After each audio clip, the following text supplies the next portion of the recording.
Hi guys, so this time I want to show you guys how to remove Apple Watch band.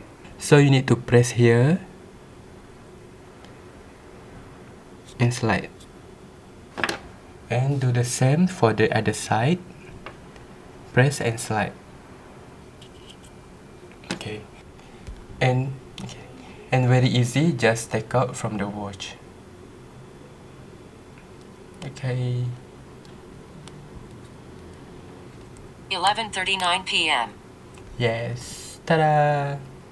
So now we will install back the band and the cover. First, put this one into the cover.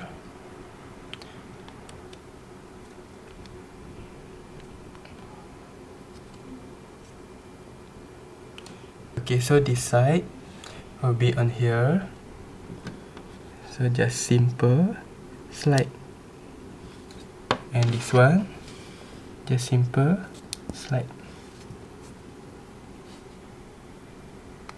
Ta-da! Okay, so that's all guys, the tutorial for remove and install back the band and the cover bracket for Apple Watch. Don't forget to subscribe our YouTube channel and watch the next video.